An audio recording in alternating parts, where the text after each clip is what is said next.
Hello everybody, welcome back to another video. God bless everyone. Today I'm going to be looking at if Hilary of Poitiers taught the EED or ADS, basically. Just looking at his view of divine simplicity. So, first, obviously he holds divine simplicity. We see this in his, by the way, all these quotes are from On the Trinity. And I just said book 10 is obviously On the Trinity, book 10, etc. So, he says, God, he is a simple and blessed nature, a single, complete, all-embracing whole. God is therefore not quickened into life like bodies by the action of an indwelling soul, but is himself his own life. So he exists, he's self-subsistent, he doesn't need someone else to exist. Everybody affirms that. Therefore, since heart is put up for desire, and eyes for sight, and hands for the work achieved, and yet without in any way being made up of parts, God desires and foresees and acts. These same operations being expressed by the words heart, eyes, and hand is not the meaning of the phrase that he begot from the womb, an assertion of the divine reality, or the reality of the birth.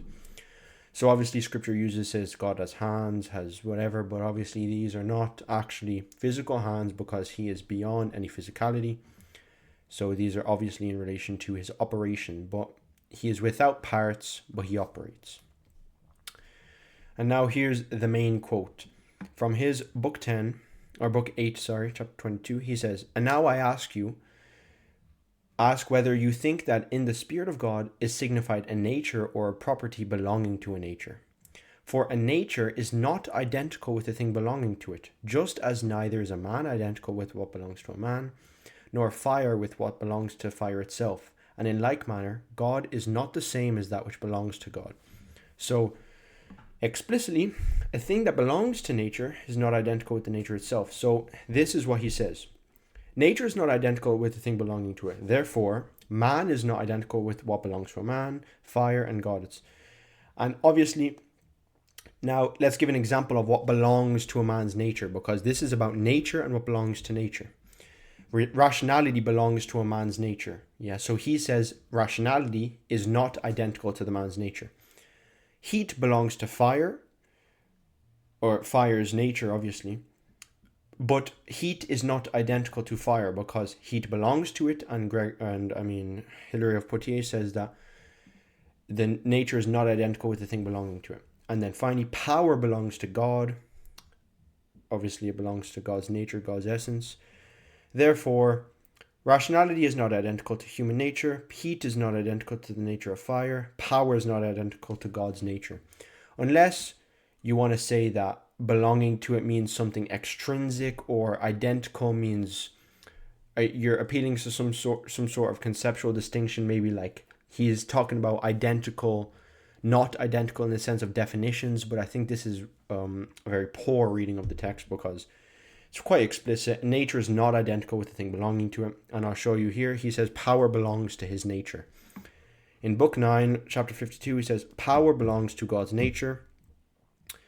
And his working was the exercise of that power. In the exercise of that power, then, they might recognize in him the unity with the Father's nature. In proportion as anyone recognizes him to be God in the power of his nature, he would come to know God the Father present in that mighty nature.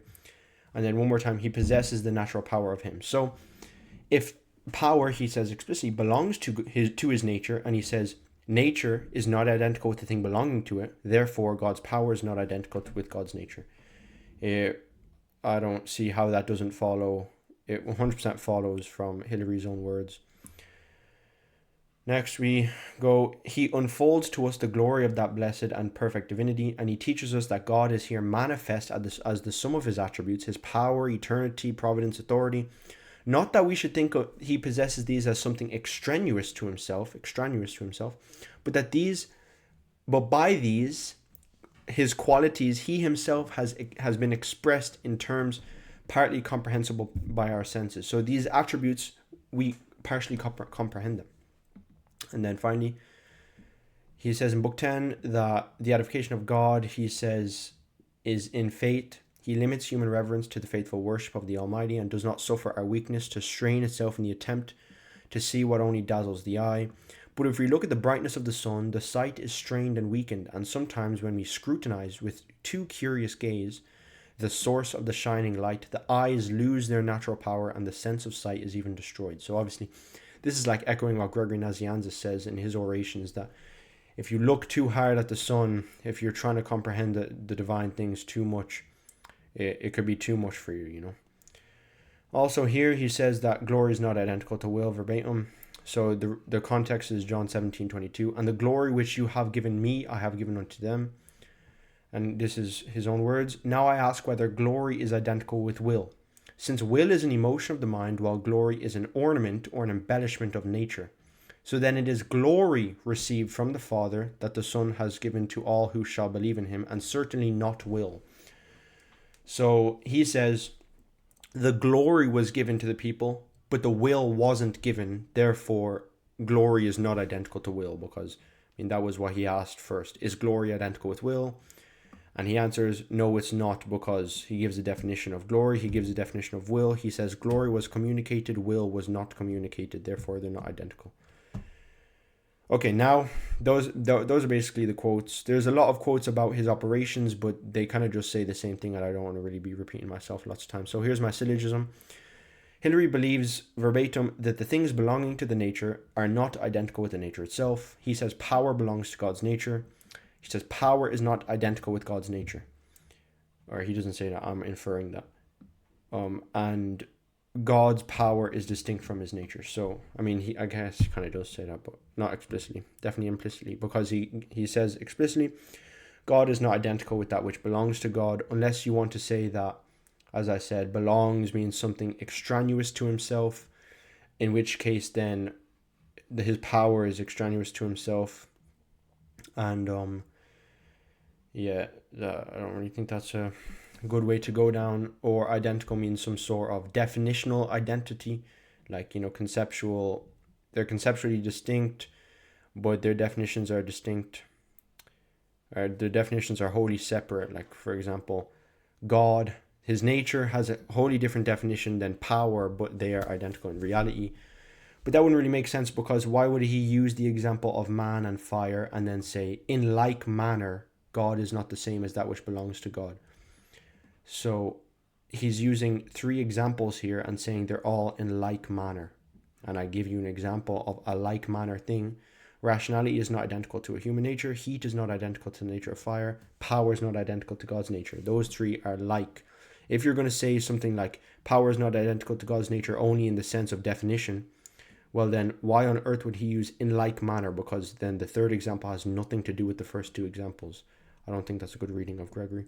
Oh, I keep saying Gregory, Hilary. It's because I've done so many videos on Gregory now. Okay. I'll give a few objections, obviously. When he says properties of nature are not identical to nature, he means conceptual / the definition of the properties are not identical to the definition of nature. My answer is this is anachronistic. If he means this, why did he give the first 2 examples when he says where this is not the case? For example, fire and heat, something that belongs to fire, are distinct but inseparable. He gives that example and says, in like manner, God is not identical to that which belongs to God, and Hilary says power belongs to God's nature. So I already gave my answer to this. It doesn't really follow, because it was one of the 3 examples he gave. If you're going to read this, read all 3 of the examples like that, and it just doesn't work for the examples. Another objection is Hilary did not hold a Palamite understanding of EED. He just formulated his words differently than the later Latins. My answer is Hilary is clear enough with his language. There is no need to dishonestly interpret him. He says properties of God's nature is not identical with his nature, and then glory and will are also not identical. So my conclusion, this is a short video because Hilary doesn't really say a lot, but what he does say is enough for you to make your conclusion. So he believes God's power is distinct from his nature. So that was the conclusion of my syllogism. Hilary believes God is simple without parts. His attributes are not extraneous to himself, and his attributes are not his essence, but not separate and not outside himself, but God is still wholly simple. So this is just what you take from his works. That his power is distinct from his nature, but he is still simple. He doesn't have parts. The power is not outside himself. It's not extraneous. Rather, it's intrinsic. Obviously, if it's not extraneous, it's intrinsic. And he is still wholly simple. So, yeah, I think that's the conclusion I would take from Hilary of Poitiers, and it's very close to the doctrine of essence energy distinction. And I think it'd be a very hard time to try to interpret this quote to be, in agreement with Thomism, or, just a conceptual distinction between the attributes. Of course you can, but if you want to be honest with the text, as I said, since it's in the context of 3 other examples, it's going to be very difficult for you to try and interpret it in the sense of only a mere conceptual distinction, because fire or heat is definitely not, conceptually distinct to the fire in the Thomistic way of conceptual distinction, or, virtual distinction. Okay, that's it for this video. Thank you guys very much for watching. Comment, like, subscribe, tell me if you disagree, if you agree. Thank you guys for the support, and yeah, God bless.